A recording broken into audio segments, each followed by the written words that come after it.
Welcome. Thank you for joining us for Are We There Yet? Progress and Challenges for Women in Politics and Media. Tonight's event is co-sponsored by American University's School of Communication and the Women in Politics Institute. I'm Matt Seklecki from the School of Communication, and I have a few housekeeping items before we begin our event this evening. Tonight's event is being recorded. We will share a link to the recording in the next few days. Participants' audio and video will remain muted for the duration of the event. Closed captioning is available, and we ask that you use the Q&A feature to pose questions to our speakers.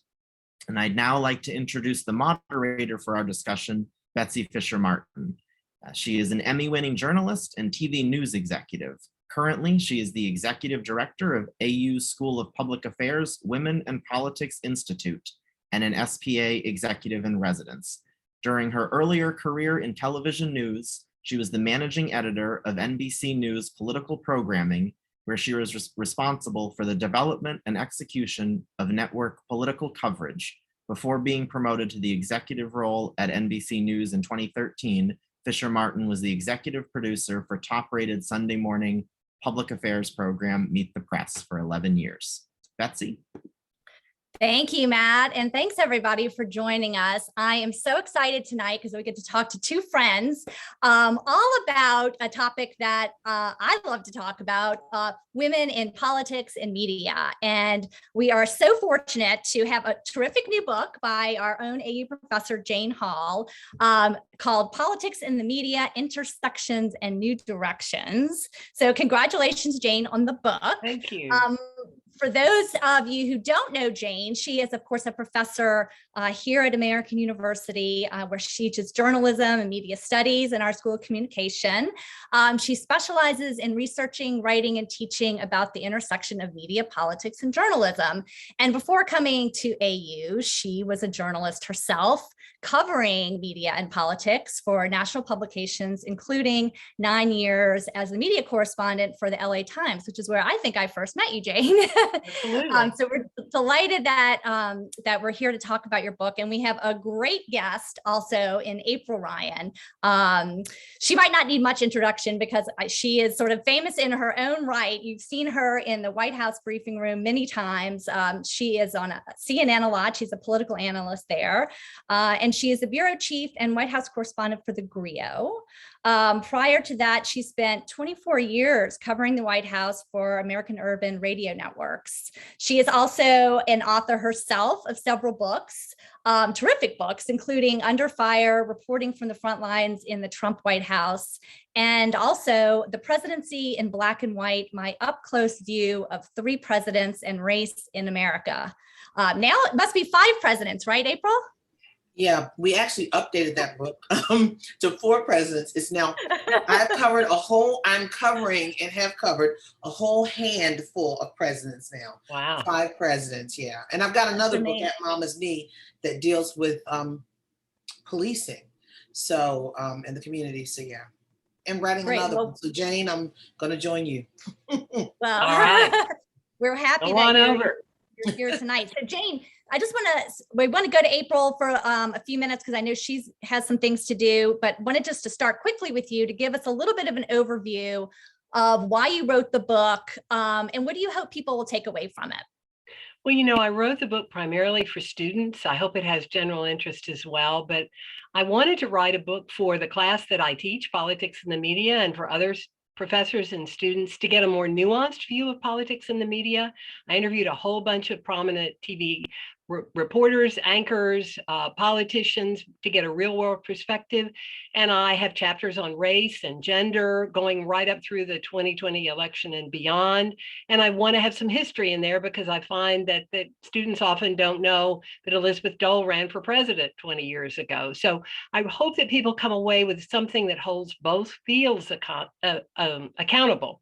You know, It's not anti-media, it's not anti-politics. I'm trying to say, here's what it's like for journalists, and here are the biases that really impact on how we report, which are largely commercial concerns rather than left or right bias. Right. And we titled tonight's discussion, Are We There Yet? So let me ask April, you know, as we said, April, you've sort of been in the front row of the White House briefing room for many, many years. And you have looked at how women are treated in the media, and you've also looked at how candidates treat women journalists. So give us your thoughts on, are we there yet?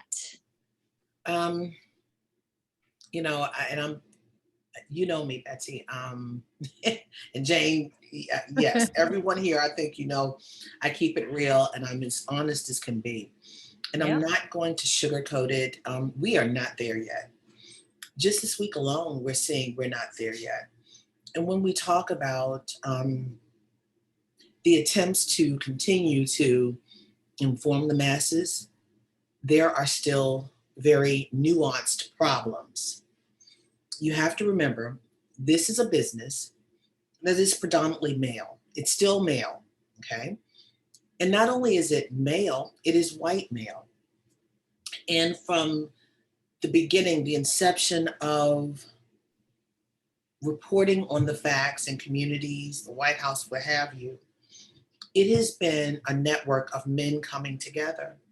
And I'll never forget the late, great Helen Thomas, one of my mentors, one of the deans of the White House Press Corps. And she said one of the problems, and this was back during Kennedy's days and LBJ's days, I'm talking presidents, guys. And she said, the problem is when the president wanted to go and talk to reporters, he would go golfing or go on a boat, go fishing. That's what the men would do. And unfortunately, the women were relegated to talk to the first lady in the Rose Garden at a tea. But if you're covering the White House and the principal, as a woman, be it minority, you want to go out there. And it's still a man's world, a man's universe. And we're trying to break in. We have come a long way. I think about a story that Helen told. Now, I'm 24 years on the beat. Helen, please, if you don't know who she is, Google her, look her up. Her body of work speaks for itself. And she would talk about how when women wanted to join the White House Correspondents Association, and there was a protest that they pulled in President Kennedy with. At that time, you only had to pay 25 cents to be a part of the press corps, right? I mean, Jane, right? I think it's $35 or $50 now, but at that time it was 25 cents. And President Kennedy stood with the women because the men didn't want women to come into the dinner. You know, that dinner that we used to have, where you have celebrities, the red carpet, we called it the nerd prom. That was before COVID. And we're hoping to get it back. An institution that's over 100 some years old. And that was then, but we're still fighting our way. Just look at how women have been treated in the newsroom, in the White House press room. So are we there yet? No. We have charted a course to make change, but we're not there in that grounding yet. I remember a time when Ann Compton, former ABC, retired ABC White House correspondent, we sat in the room and we watched as women were being called on. We counted. We watched when the front row was mostly women. We heralded that. And I'll never forget the first all-women press conference in the Obama administration. I was the last one he called on. You know, I raised my hand. People are like, oh, she called out. No, I raised my hand and he put me in that number. And a girlfriend of mine, to signify that historic moment, Jane, she gave me a bracelet that had 8. She calls me number 8 because I was the 8th one in that press conference, because that was a big deal. But for every stride we make, there's still more to go. And then sometimes there's a pullback, and there was a definite pullback for women during the previous administration. Not just women, but minority women. Are we there yet? I'm going to be honest, no.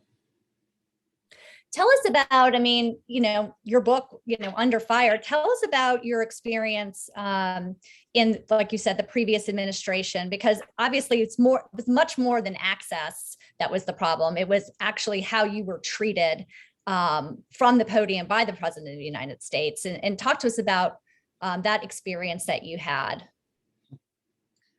What do you want to know? I mean, how you persevered through it, and, you know, it's residue. There's, you know, you can persevere through it, but there's a residue when you sign up to scribe questions and ask questions and get an answer, but then it's turned on you personally. Do you sign up for that? And this is what the journalists, the aspiring journalists at American and Morgan State, my alma mater, and all these other places are seeing. This is a different day. This is not what we started with. We did not have this. It's more than having a tougher skin. You have to be aware of who you are in the midst of this. This is my thought of journalism. And this is not my thought, but this is how it is. We're supposed to be like the paint on the wall. You're not supposed to notice us.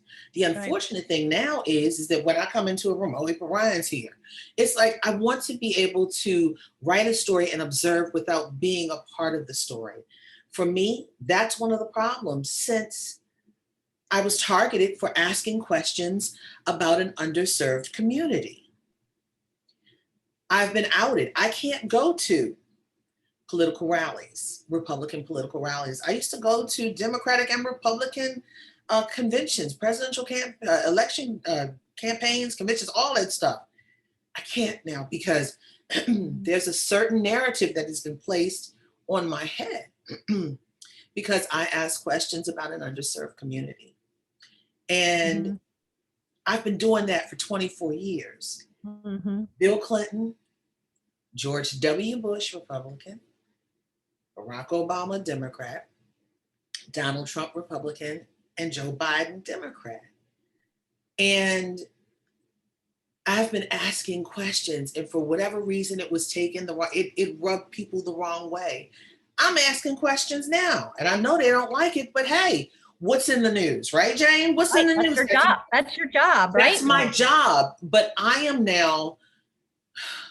I've been put on the most wanted list for certain people, by certain people in certain groups, because I asked those questions. So my advice to young journalists, if you want to get in this business, understand what you're getting into. Particularly if you're going to come into the political world, the dynamic has changed. There's always been retaliation. Oh, we don't like what she wrote. Yeah, we're going to stop answering her questions. But it's gone to the nth degree now. It's gone much farther than we have ever anticipated. And we're not there yet to fix it. I mean, will we ever see a day where I can be a journalist just going in and scribe about something, no matter my color or my race, my gender, what have you? I'm hopeful for that day. But I will say this, and I'm going to leave you, I'm going to finish this answer on this. I have not done anything wrong by asking these questions. I've done nothing wrong. People want to call me an advocate. Before I was in that room, people really weren't asking questions about race. Joy Reid said something. The great Joy Reid said something a couple of years ago. She said, April Ryan has made asking questions about race in vogue. I'm like, oh, really? Okay. But it shouldn't be like that. At the White House, at City Hall, at the State House, you cover people. Right. And every question, any question can go there. And I don't understand why it's such a problem. But what I will say, for those who say, how dare she ask those questions? Well, the founding fathers put in that document, we talk about the First Amendment. Hey, not the second, not the third, the First Amendment. I'm part of that. They didn't imagine an April Ryan, but I'm holding tight to that, the First Amendment. Then there's this thing that came up in 1968, the Kerner Commission report.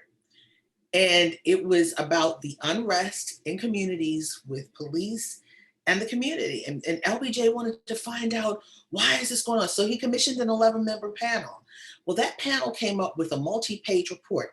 Chapter 15 talks about people who look like me, who need to be in these high spaces, the White House, State House, City Hall, to help diffuse attention by asking questions to give answers to the communities that are hurting, the communities that are disproportionately underserved, that have the highest numbers of negatives. And the reason why it did not have a life is because the next president was Richard Milhouse Nixon. So there you have it in a nutshell. Well, April, I know I have to go, but we thank you for sharing your thoughts with us on this important topic, and I'll be watching you continuing to do your job from the White House. Thank you for having me. Yeah, thank you for having me, Betsy. I so appreciate it. And Jane, thank you for teaching the next generation that's going to take our space. They need to understand the history. They need to know what's in front of them, and they need to carry the ball forward because questions need answers, and they're the next group. Thank you, Jane. Thank you, Betsy. Thank you. Matt. Thanks, April. Be well, guys. Okay. Well, Jane, let me just pick up on what April was saying there and broaden it out to this notion of press freedoms. As she had a great quote in an article recently where she was talking about Trump, and she said, not only has the president given cover to people who want to harass us, but he's left the American people with a twisted understanding of how press freedoms work. And how do we come back from that? Because, we are constantly hearing fake news.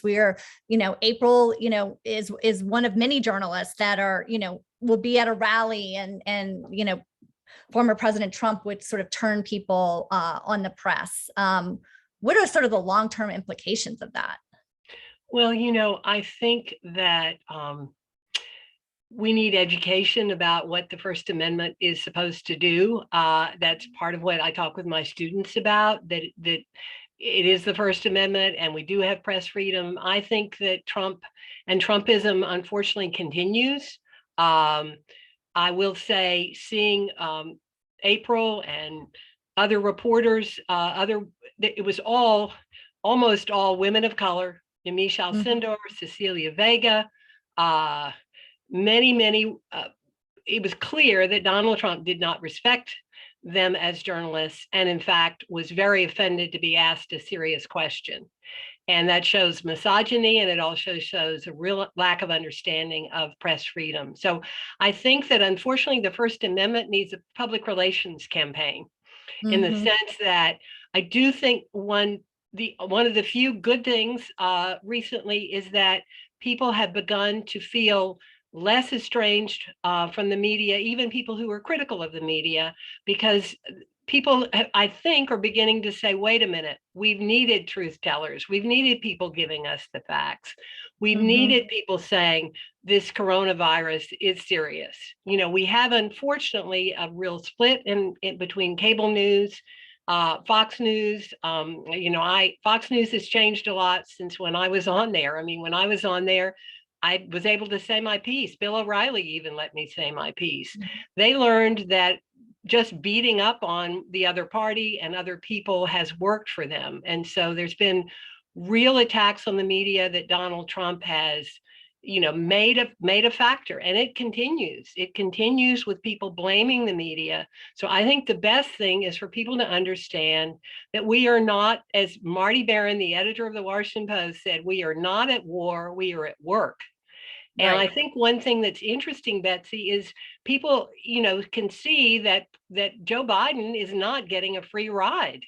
No, he's getting hard questions. And, I couldn't agree with April more in terms of the role of women, particularly in the press, and also the role of women in politics. It's important to have a variety of voices. Women are coming out of my journalism classes and your school of, your Women in Politics Institute, and they are still they are still disproportionately underrepresented. Political reporting has been largely white men for many years. I think one of the things that we've seen recently is you see women at the Washington Post, the New York Times, other publications, writing, interestingly enough, about gender, about race.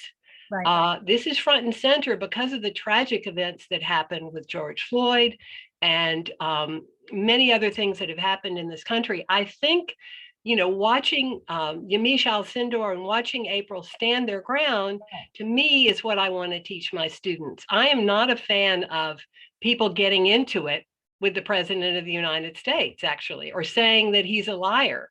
I mean, it presents a real problem when somebody is in fact lying. But I think, going back to just the facts, except not being a stenographer and Right. not saying, 99% of the people think this, but we're still going to have balance. That to me is not press freedom.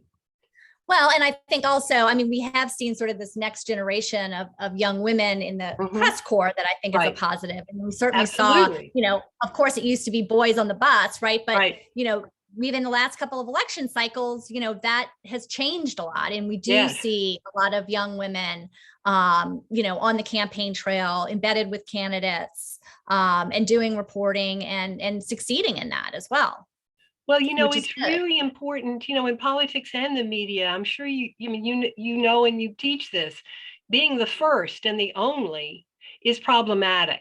Once you get a critical mass of people, once you have a whole presidential debate with women on the stage, women asking questions. And I will say, without being stereotyping, I think that you get questions, you will get a question from a range of reporters that you wouldn't get from people who are all from the same background. I mean, it's not only gender, it's class, it's diversity. And it's regional too. It's regional, it's a lot of other things, right?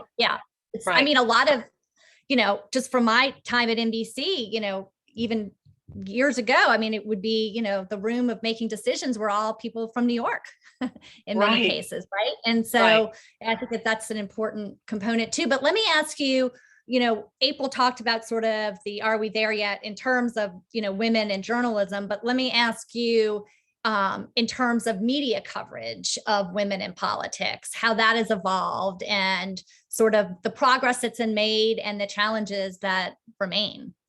Well, I think we're well beyond what has been called hair, hemlines, and husbands. And we're well beyond the most sexist focus on women, calling Sarah Palin a hottie, for example, focusing on what kind of pantsuits Hillary Clinton had on. When you go back to 2000 and Elizabeth Dole, a noted columnist for the New York Times wrote and said she tried to match her suits to the lectern. The focus on hair and hemlines and somebody's voice and saying it's strident, those are all gendered treatments of women. And I think we've moved beyond the worst, and yet we still have a ways to go, because you still have a disproportionate discussion of women's personality. If you look at, there've been, even as recently as 2019, there was a group of stories, I think it was 1,400 stories that were analyzed in a study by Northeastern University. They found that women got less coverage on policy. This is not 20 years ago. This is the 2020 presidential candidates. Less coverage on policy, more on personality. And the weird thing that happens is that women used to be seen, and issues used to be seen, as feminine. Education used to be seen as feminine, defense, budget as masculine. And now I think that men are getting questions about education and healthcare. And so if the women are not getting, if the men are getting both and the women are getting one, then the women are losing. And that's still true. I think also TV punditry is still a place where women will be critiqued.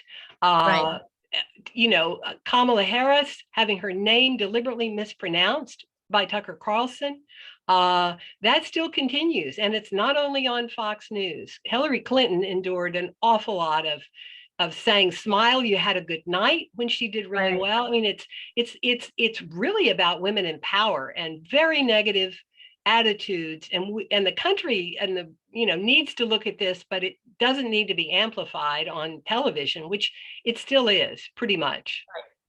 In the book, you do talk about Elizabeth Warren and do a little bit of a case study on her campaign, and I wanted to ask you about sort of that likability trap and the coverage that she endured. And she was very, during the campaign, very forthcoming after she pulled out of the race. Basically, she was asked if gender played a role in the race, and she said, "It's a trap. That's a trap question for women, because if you say there was sexism, everybody calls you a whiner, right? And if you say no, there was no sexism, about a bazillion women say, what planet do you live on, right? And so she had to kind of try to walk that line. But give us your thoughts on sort of the issue of likability and where we saw that, especially in 2020 with this field of 6 women candidates for the Democratic nomination. Well, you know, again, good news and bad news. We had a record number of women, record number of women running. We also had women who were senators and in the House of Representatives, which says the pipeline, you know, which has also been an issue for women running. Right. All of that is good news. But I think that the presidency, unlike, you know, the governorships and the Boston mayoral race, the presidency still is what Pat Schroeder called the ultimate treehouse. You know, no girls need apply. It's a lot about how we define power, and it's also how we stereotype women. So in Elizabeth Warren's case, she was often depicted as another, quote unquote, another Hillary Clinton, that she wasn't electable. Now, admittedly, there are a lot of other factors. You know, people were looking for somebody on the Democratic side who could beat Trump, who was the best person to do that.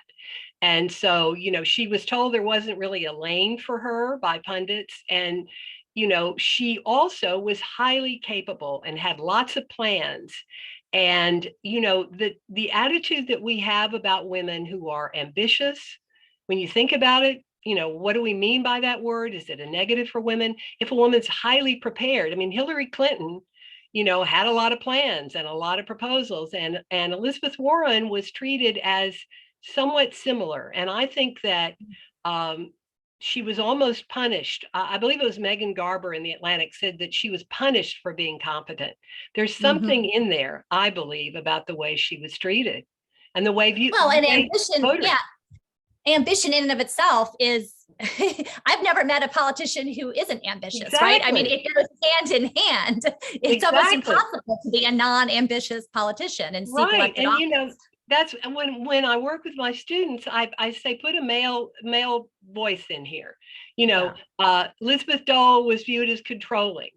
Hillary Clinton's voice was strident. You know, women's voices are different from men's, but we've defined the cool voice, the authoritative voice, as a man's. You know, we've defined ambition as male, and no one is home. You know, no one is asking most male politicians who's home taking care of the kids, or what is the marital status, or how is this going to work? How are you going to balance it? You know, right? Or they were too tough. Or they were too tough as a boss that we saw that. Oh, yes, exactly. Amy Klobuchar, right? Right. Amy Klobuchar. And, you know, I think Kamala Harris, you know, also she had problems, you know, that were reported when she was running for president. I mean, we can talk about what's happening with her now. You know, first of all, there's a lot of hate speech that has spread online. I mean, that is absolutely vicious. Birtherism doesn't even begin to cover, you know, some of the things that were said about Kamala Harris, just as they were said about Barack Obama. You know, I'm not even going to repeat them, but there was some really ugly sexist, racist tropes against her. It's still true that she and other women in politics and media are targeted in online hate.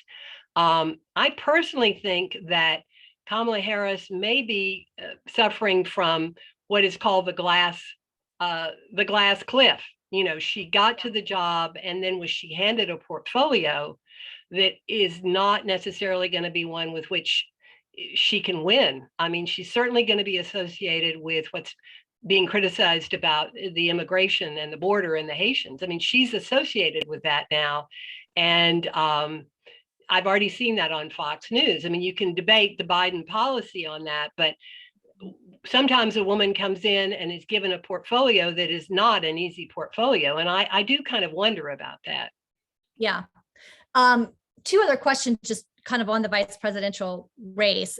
First of all, I think we saw the power of, you know, collective strength there around Kamala Harris when she was announced. And when we saw the number of different women's groups come together and basically say, you know, hashtag have her back, right? Who are going to speak out and call things out. You know, I always talk about, you know, the old Homeland Security adage, see something, say something, right? Yeah. And so that was, a moment of a lot of women organizations coming and saying, look, we have your back and we're going to speak out when we see sexist coverage, right? How important do you think that kind of notion of collective action against some of this as a way to, be on guard for this in the future? Is that effective? I think it was very effective, certainly in her case. And in this, the good news, bad news about Biden's search for a vice presidential candidate is that at some point, I believe a publication sort of likened it, to a reality TV show. And one of the groups you're talking about called it out and said, it's not a reality TV show. It's not who gets the rose. It's not a prize. So I think the more you can point it out, and also point it out publicly,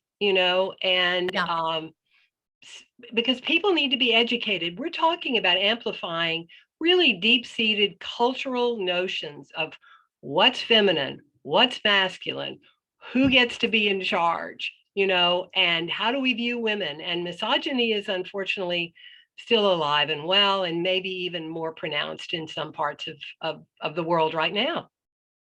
Well, and you alluded to this though, but the vice presidential selection process, because Biden had come out and said, I'm going to choose a woman, we ended up seeing this kind of contest among different women, and they were all sort of floated out into the media, only to be then torn down, not just by the press, by the way, but other potential nominees as well were doing some of the opposition research floating around to the media. So there's blame to go around on this. But I mean, what are your thoughts on that process? And if, I personally think it would have been much better if he wanted to select a woman just to select a woman and not forecast it, right? But what are your thoughts on sort of that selection process and what we saw? Well, Betsy, I think you're absolutely right on. And again, how would it play I can't even imagine what if the world were reversed and the world had been run by women and he said, I'm going to select a man. What a new idea. I'm going to pick a white guy, Right. And they tried it out, 6 white guys. It does not translate, which says to me that inadvertently, they may have put a lot of women out there for oppo research, and it also inevitably looks like women are in a cat fight. And guess what? That's another sexist trope against women. No, it's so true. And it just sort of perpetuates itself. I mean, you talked about Elizabeth Dole in 2000 and wanting to, have people understand, at that point, she was a Republican woman running. Give us a sense of how that campaign evolved and how she was depicted in the media. Well, she got a pretty fair shake. I wrote about this, and it's in my book, and I wrote about it at the time, actually. I interviewed a whole bunch of women and men who covered the campaign. She came out well, and she was treated pretty fairly, according to what I looked at. But over time, I think she was somewhat ambivalent. She was treated, let me rephrase that. There are studies that show that she got excessive, let me backtrack. She got excessive coverage of her not her pantsuits, her pastel suits. She got excessive coverage according to a number of studies that were done, how she dressed, whether she was controlling. And again, John McCain wasn't controlling. I don't think so. Right. She got a lot of that, but she was kind of a novelty, and she did get pretty decent coverage. But apparently, according to one of the people I talked to, she came and she did a press conference, and some people said she was unprepared on foreign policy. And according to these people, she kind of retreated. And so, that may be another thing that I think women are particularly sensitive to. The criticism of did she not know everything? Again, when I looked at it, I just reread this part of the chapter. There's George W. Bush, regular guy, lack of foreign policy experience. That's okay. He'll learn. Right. Donald Trump, no experience. That's okay. He'll learn. Hillary Clinton, overprepared. she's the girl you didn't like in high school who ran for student body president. Insufferable. Even on Saturday Night Live, she was portrayed that way, Yeah. So Yeah. I think that I was surprised when I look back, because George W. Bush, was treated like, the heir apparent in the Bush dynasty, and yet he managed to be a regular guy. He managed all of that. Her husband, Bob Dole, was interviewed about how she was doing, and he said he was considering giving money to John McCain. And a lot of women were really mad and said, "Are you kidding me?" And Dan Baltz of the Post wrote a story saying that he later went around trying to fundraise for her because she had taken him to the woodshed, which is what she said very delicately, that she'd taken her husband to the woodshed. So, I mean, there she is, married to a man who doesn't back her. It's pretty bad. Right. I want to talk a little bit about social media before we take some questions from the audience. It's a little bit of a double-edged sword, I think, for women in politics. On one hand, social media does give women an outlet. We can look at AOC, for example, and what she's been able to do, but it also, and as April alluded to this as well, there's, it's an underbelly of nastiness and some real security concerns coming out of it. So how do you see sort of the impact of social media? And then as we think about the future of how we're going to deal with this? Well, I think you're absolutely right that it's a double-edged sword. On the one hand, women don't have to go through the media filter. I mean, politicians have all discovered this, but it helps women, I think, to get their story out, to control their narrative. AOC to me is like an influencer. I mean, she is a person who has been very canny at social media. I tried to be provocative with my students the other day and asked them if she was like Donald Trump. I mean, they were appalled at the notion, but her use of social media is very astute. And she has managed to talk about, policy while also seeming to be very relatable. That speech she gave in Congress became a meme where she said, "I'm somebody's daughter." A wonderful, in my view, a wonderful accounting and a wonderful rebuttal to what had happened to her. She is very astute at that. When she went to the Met Gala recently, I had mixed feelings about it in terms of, you're in the party and you're saying tax the rich. Should she be outside or inside? That was the debate we had in my class just this week. Yeah, I bet that was a good discussion. Yeah, they were very interesting on it. That's why I like teaching, because they didn't like the idea of her being compared to AOC, but they were also in the debate with they were the ones who brought up, should she be outside protesting? Should she be inside? But I think all in all, she's managed to get policy before a lot of people. Marjorie Taylor Greene, has also managed to get a lot of things before people that most people would say, were QAnon and were racist. And her history, has been brought up, but she's been embraced in part because she kind of became a star. She was embraced by Republicans, and she began to be so covered in the media. So that's a dilemma for the media. But to your point about social media, I think it has to be authentic. When Elizabeth Warren did that sort of awkward beginning of her campaign, or when Beto O'Rourke, Beto O'Rourke went to the dentist, everybody was like, squirm, cringe, cringe. It's got to be authentic. But the serious point about hate speech, how do you respond? Do you respond? I mean, I have students I've taught who have been demonized on social media as journalists. And it's very, very much a concern. It's a security concern. It's a concern for women. I think it's a backlash against strides by women. I don't know what we do about it, because it's pretty scary. When I was on television, I got some pretty scary threats, but I was not getting horrible things said about me day in and day out online, and I don't know how people deal with it. It's probably one reason media coverage in general, I wanted to say this earlier, is important because women sometimes don't even run, as we know. Right. And I Right. think how are you going to be treated in the media is one reason that women don't run, along with fundraising and a whole lot of other, a host of other things. Well, it is like April pointed out too. I mean, it's also a reason maybe that young women don't want to get involved in journalism Yeah. as well. I mean, it can be a deterrent. I mean, just listening to what she's had to go through, right? Yeah, exactly. Although I hope it's not a deterrent, I know. I hope not.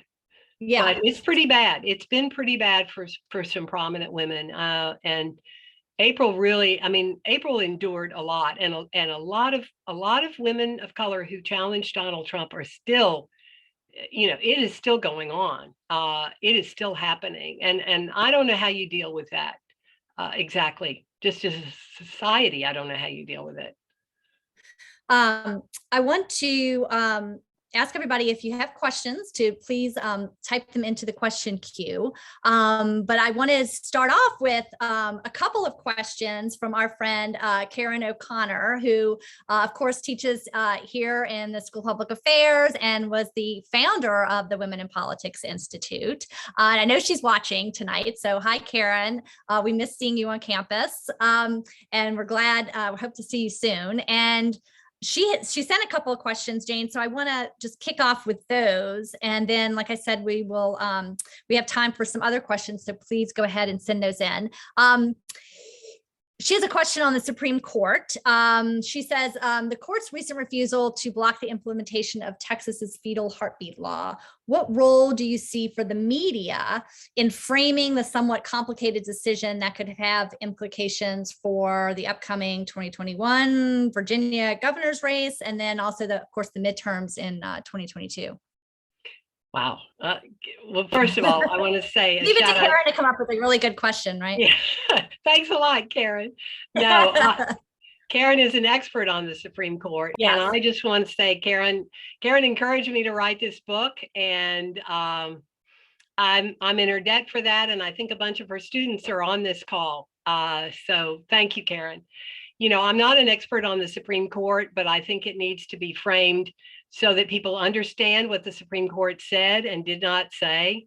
You can't really control how people take that and use that. I think that the way that I've seen some pretty good reporting, I'm more aware of the reporting on the Texas case and what that means, and what the implications are and what the ramifications are and how that may play into other states.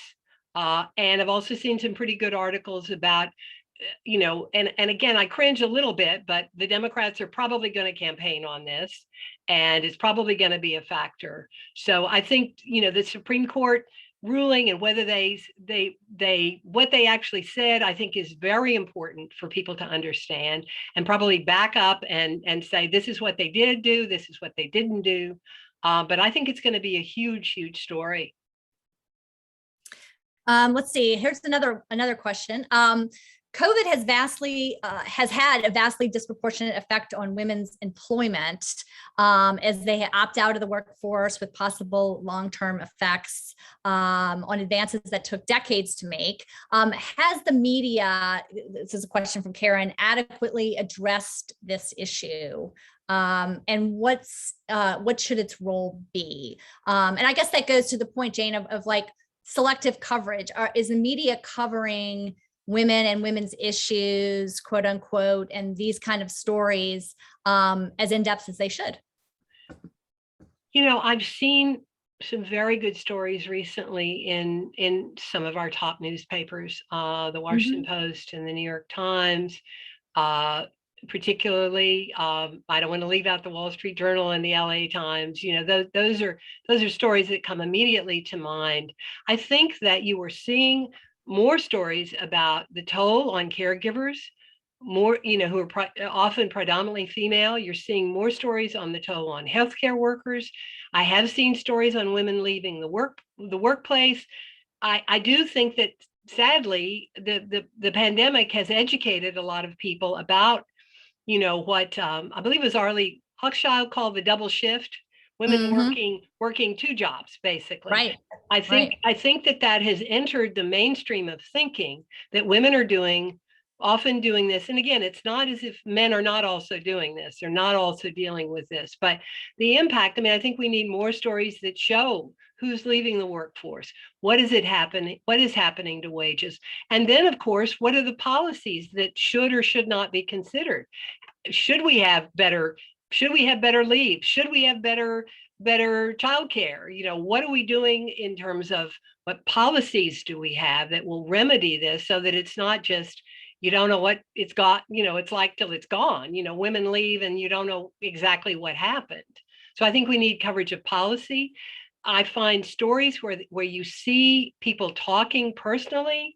I've seen a lot of this. I also think seeing stories of people who are unvaccinated, frankly, has been good, because there's also an elitism and a blue state bubble and a New York bubble, as you've said, getting out and seeing what is the impact on people, across the range. I think we're seeing more of that because the pandemic has forced us to look at some of these issues. It forced us to look at the disparities racially in healthcare, in the disparity of who's dying in the Latino community, in poor communities, in Black communities, who is suffering. We are seeing stories that point this out. And mayors who are dealing with this. I think we're seeing more of that. But obviously we need to see much more. And this next question goes to the point that we were talking about earlier with the vice presidential selection and how that played out in the media. When we look ahead to a potential Supreme Court pick, right? Biden had, reportedly has promised Congressman Clyburn that his first pick for the Supreme Court would be a Black woman.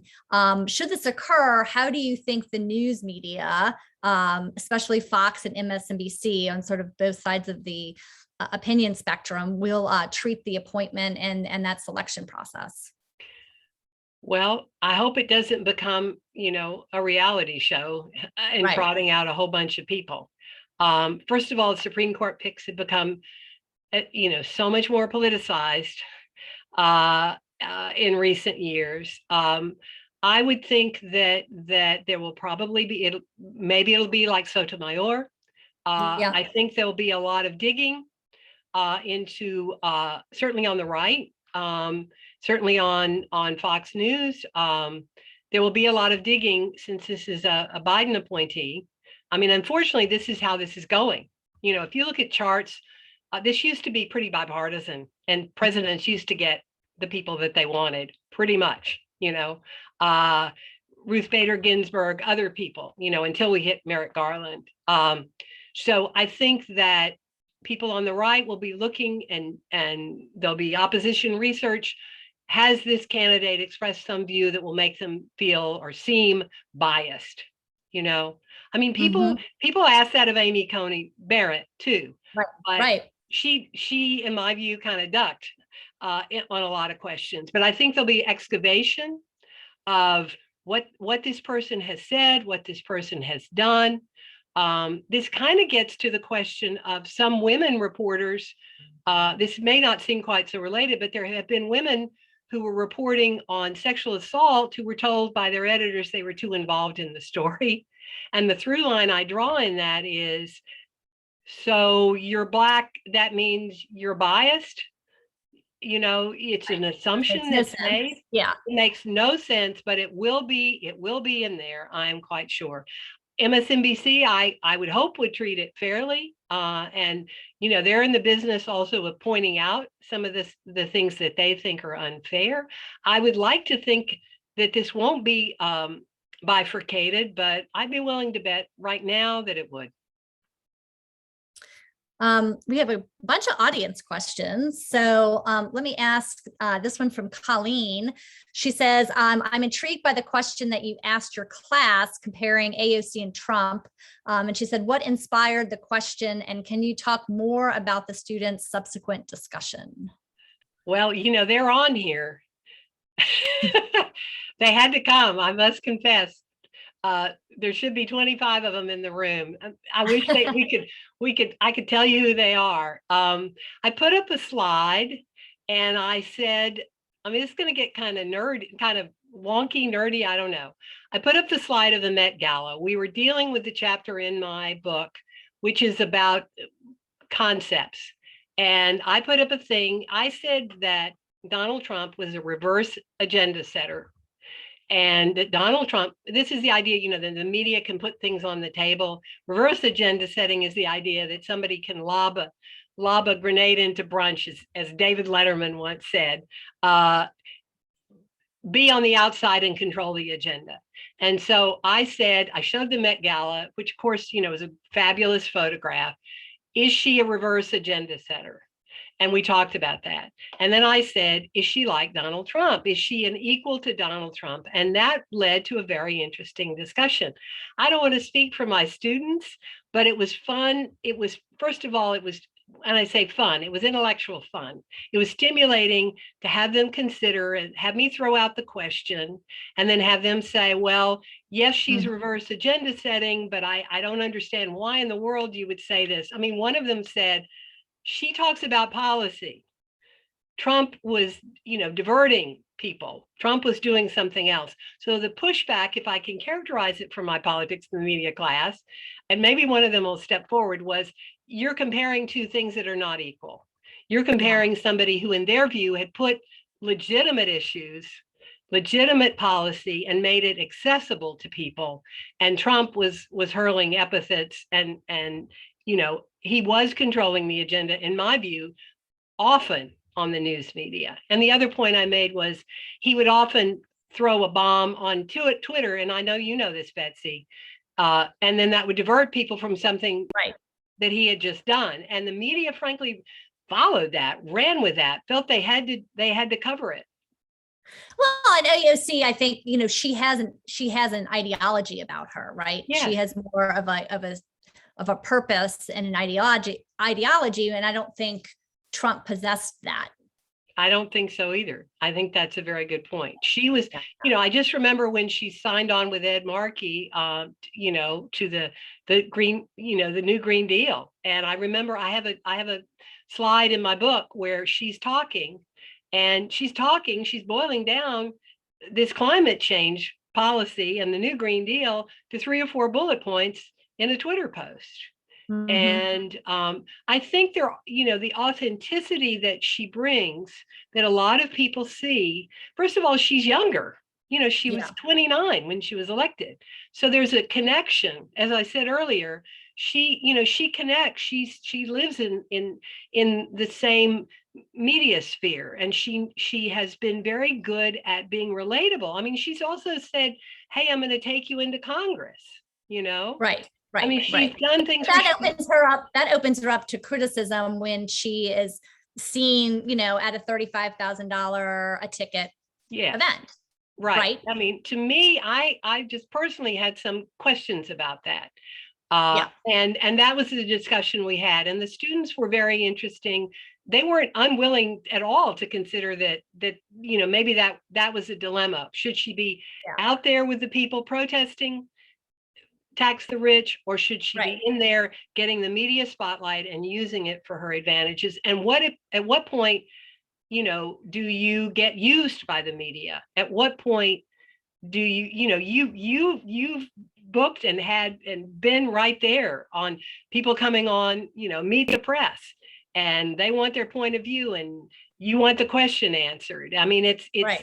It's that in many ways, in a more immediate way, where the way that she's treading here is, I think, extremely interesting because she does reach a lot of people. Yeah, for sure. Let's see. Here's a question from Kaylee. She says, "What traits will a woman need to have to excel to the White House?" I'm laughing. I wish I could remember. Somebody said let's see. It may have been the Republican pollster Frank Luntz, who said she'll need to be a combination of Mother Teresa and Attila the Hun. I may be misstating that, but I think that a woman will need to be experienced, competent, relatable. I saw Kamala Harris deal with this whole question of being quote unquote angry, of dealing with Mike Pence mansplaining her, and I had a feeling she had practiced that, and turned to him and basically was like, did not engage, did not invite criticism, and yet kind of said, hey, you're talking to me, you're talking to me here about stuff I deal with all the time. I dealt with as an attorney general. I think they're going to need to be very savvy. I think that we are, one thing I hope quits happening is, are we there yet in terms of, are we ready for an American president to be a woman? Other countries are way ahead of us, which says to me also that this is still a gendered space. I think it will need to be, it'll need to be somebody experienced. We do have a lot of women who ran. We do have Kamala Harris. I guess, Kamala Harris, to me, it has been very quiet. And I don't know why that is. And I don't know if she's seen as a rival. Is she seen as she's going to run in 2024? I think she's got a tough hand to play as well, But you mentioned, as we see, women leaders overseas, and I think one of the things that we saw during COVID was, some of those women leaders really stepping up and managing the crisis in their countries in a very effective way. Yeah. And so does that have sort of the trickle down effect, as we may not see a woman president here to model after, but the fact that we're able to see, other women leaders around the world successfully handling, crisis after crisis. I think that's absolutely true. And, I think governors in the United States, you track governors in the Women in Politics newsletter, and that is, women step forward in ways to deal with the pandemic, to deal with protests. I think that is, that is also very, very interesting. And, we also have women in cabinet positions who could potentially run. We have more of a pool to draw from. We have fished from a pretty small pond in this country. And we could see on the Republican side, we could see Nikki Haley, for example. Absolutely. I was going to say, I don't want to leave out the Republicans. Most people, don't you think, aren't the people you're talking to saying they think Nikki Haley's going to run? She, and there probably will be other women who will run. If Republicans are smart, they will want to have a woman on the ticket, because that will help them deal with some of these policies and the abortion bills in state legislatures. Kamala Harris and Black women voters, helped elect Joe Biden in a pretty strong way. Right.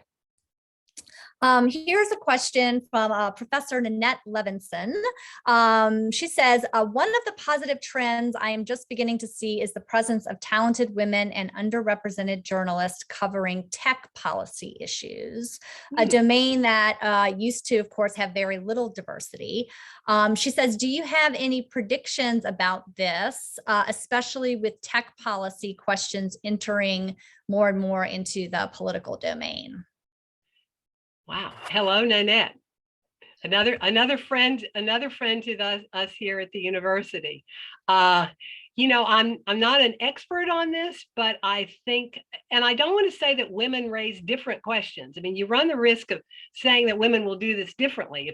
If we do it well, that's sufficient. But I do think that it's possible that well, let me just say, I don't know the bylines. And I could be stepping in it a little bit here, but the Wall Street Journal has just been doing stories. There have been stories done on Facebook knowing what Instagram was doing. Right. Not unlike, in my view, the tobacco companies, not to be too extreme here, suppressing information. I don't know if that's women tech reporters. I think that questions are being raised by younger reporters, and perhaps, women in tech. I mean, again, I don't want to stereotype on a gender basis, but perhaps raising questions about the impact on society, raising questions. I mean, but women should also be free not to be raising those questions. Women don't have to raise the education questions, the societal questions. I just think it's better to have people in the room, I mean, maybe, I mean, if we have tech policy, for example, net neutrality, a new head, new temporary head of the FCC, are people going to raise questions about broadband in schools? I don't think that's a feminine issue, but maybe having a broader bunch of people covering tech will lead to broader questions. Yeah. And there are some really good, female tech. I mean, Kara Swisher is Oh, yeah, I was going to say, Kara Swisher yeah. was there from the get-go. Yeah. She probably did not want to be stereotyped as writing about family. She was writing about everything. Right, exactly. She was definitely out front on all that. Here's a question from Dana. She says, on the topic of social media, Pew Research found that 1 out of 5 Americans now get their news predominantly on social media. Actually surprised it's not more.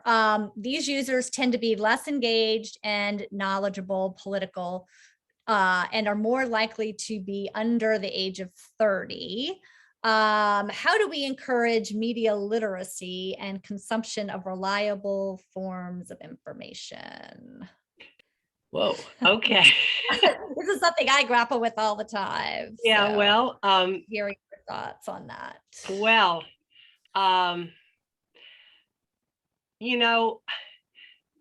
that's a biggie. I think one interesting trend is that people have gotten concerned about the impact of only living on social media and only getting their news from social media, in part because of the hate speech that's out there. You can see polls that say people have gotten more concerned about the impact of social media on our political discourse. So that's a separate thing, but I see that as a trend. I don't think we're so in love with that. The reason I smiled is that if you have younger people around you in your home and in your school, when I ask students, where do you get your news? The producers of the broadcast TV newscasts would be appalled that they don't get their news there. They don't necessarily get it from cable. They know about the replay of cable and they know about the importance of cable in politics. But I think trying to encourage people to read newspapers online. I mean, one good thing is that digital news and major publications have become more national, more international. You have not only American publications, but you have the BBC online, you have the Guardian online, you have a lot of things online. So I don't want to say that you're ill-informed if you're only getting your news online on social media.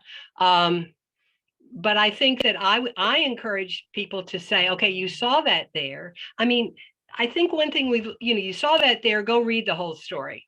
If you saw that there, go read the whole story. I think young people do that. I mean, I don't think that the students at American University are unique. I mean, they are probably much more politically engaged, maybe more engaged with the news. They say their friends are not as into politics. My joke about AU is that this is our football team. Politics is our team sport. That is true, but not everybody is doing that. Right, and there are people here who say, Professor Hall, I don't want to cover politics. I mean, I teach journalism students who want to cover entertainment. So, I'm rambling here a little bit, but I've learned not to be judgmental about where people get their news, but to say, I mean, one of the things that is true is the forwarding of fake news. Right, exactly. Is really a bad thing because it gets forwarded. People think it's true. They don't even open the thing that is being cited. It turns out it's not true. I mean, Donald Trump was a master at that. And that's a very dangerous trend. But if you get your news and you read and you know about what's going on, I think that's a good thing. Yeah, and you have to know the sources of what Exactly. legitimate news is. And, a good way to do that is to subscribe to your local newspaper. I'll put a plug in that. I know, and local newspapers are struggling, and that is the forefront of accountability on the local level. Exactly. So, yeah, Exactly. subscribe to your local paper, subscribe to the Washington Post and to the New York Times. They all have student discount rates. Exactly. And yeah, when my students say that, sometimes they'll, I say, you have a Netflix subscription, don't you? Again, we're talking about a slice of people. Not everybody has Netflix subscriptions, but a newspaper subscription is a good thing. They all do have the ability to read a certain number of articles for free. And, I'm for that. I'm definitely for that. Okay, a couple more questions here. Let's see. Here's a question from Logan about sort of what he says crazier people on Fox News. How do we take them down? But I guess just to broaden that out, how should, you talked at the very beginning about the news being a business at the end of the day, right? Yeah. And if you're running Fox News and you see Tucker Carlson's ratings through the roof, somebody's watching, right? And so how do we think about that? Well, Tucker Carlson didn't used to be like Tucker Carlson. Right. He was a conservative. And unfortunately, I think that Fox News has gotten crazier. Fox News, as I said, used to have people on who disagreed because I guess they felt they needed the credibility of that. It was often weighted. When I would debate Bill O'Reilly, it was also Bernie Goldberg, and I was defending the media, and they were both against me. But I guess to answer your question, Fox News is apparently doubling down on opinion shows. They have moved some of their more news anchors. They used to say, those primetime hosts are different, don't watch our news, but they have kind of demoted newscasts because they're being flanked on the right, the more right, and they've gone to that. And so, I'm not in favor of boycotting. And, I don't know if the younger Murdochs, I don't know where they are on this. Yeah. There were people who brought a lawsuit saying that the coronavirus coverage had caused people to die. There was a consortium of journalism media critics who tried to bring a lawsuit, and that didn't really go very far. But it's so interesting to me, Betsy, because I think the reverberation of Fox viewers vote. They vote. They are loyal primarily to Fox. It is not equivalent. Other news sources are watched much more by other people. So I don't really know. I'm not in favor of trying to take anybody down. I don't know when they lose their audience, how long their audience lasts. Unfortunately, they've gone further right because they were scared by a further right bunch of people when they actually legitimately called Arizona and said it was true. And that's when people were up in arms. They didn't want to hear the truth. And and the political director of Fox News lost his job over it. Yes, exactly. So that is a disincentive to straight news coverage. Yeah. All right, this is a good question to end on from Chris. He mentions Yamiche, who you talked to for the book, who is the White House correspondent for PBS NewsHour. She asked Press Secretary Jen Psaki a pretty tough question today on the treatment of Haitian immigrants. Oh, I didn't see it.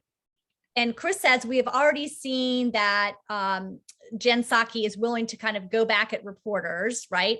And sort of have that back and forth tussle. How do you see the White House dealing with reporters going forward as sort of that honeymoon phase of the Biden presidency has kind of seemingly come to an end. I mean, you alluded to like this a little bit earlier when we talked about, you know, Biden getting some tough questions. But how do you see post-Trump, I guess, that relationship between the White House press corps and the podium? Well, I didn't see the question asked today, but oh, let me just say, I didn't do a commercial for the book. You could get the book via the chat here. And yeah, it's on the chat. If you're an attendee, okay, now I turn into the QVC. If you're here tonight, you get a discount on the book. And if you're a professor, you can get a review copy. So back to the non-commercial part. We hadn't mentioned that. And thank you, Betsy, by the way, for doing this. It's really been fun. To the question, the serious question, I think the honeymoon is over. And I think, I don't know what Yamiche Alcindor said, but I would imagine she came back at her and she knows the Haitian story, and she probably didn't back down. And if I were guessing, and that's her job, and that's her job. Everyone has a job to do, right? And so if the press secretary is going to take a tough question, she should not throw it back. She should not do what Donald Trump did. You know, Biden got into trouble a couple of times seeming to dismiss a woman, you know, and then he came back to the press room and it was Caitlin, who's the woman? Caitlin Collins. Caitlin Collins. Right. And he seemed to be trashing her, and he came back and apologized. And she said, you don't need to apologize. I mean, you know, and I thought that was progress in a lot of ways. They need to answer questions. They are being asked questions. And anybody who's a media advisor would say it's not good to start shutting down questions. It's just not, it's not going to, hopefully, that's not what the American people have got somebody in that room.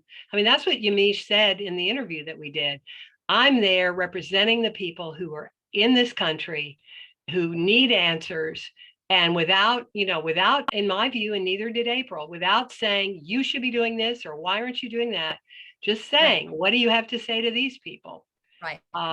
You know, I think, you know, it's kind of like when people talk about liberal bias, and I go, how about the way the media gave Ronald Reagan, in my view, a pretty positive press for many, many years because he was so engaging and they knew how to manage the media. Mm-hmm. I think right now that they may be poised for a lot of bad coverage, and they're probably going to be angry about it. Well, Jane, time is coming to an end. Again, this is the book for everybody. And the link is in the chat. And I'll also put a plug in for our institute, the Women in Politics Institute. We're going to resume our Women on Wednesday Night series of interviews. And I'm going to talk to journalist Susan Page, who is, of course, the Washington Bureau Chief of USA Today, about her new book on Nancy Pelosi. So that will be next Wednesday at 6. And I've dropped our website into the chat. So if anyone is interested, we would love to have you attend that event as well. And Jane, thank you so much. Oh, Betsy, thank you. Some time with us, and congratulations on the book. Thank you very much. Thank you for your wonderful questions, and thanks to April. And it was really a pleasure. And I'm so thrilled. So many of our people here on campus and around the country practically, and patrons of your institute were all here. So I really appreciate it. I hope it was valuable for everybody. And thank you, Matt Zaglecki. Yes, and thank you, Matt. And have a good night, everybody. Take care. Bye. Bye.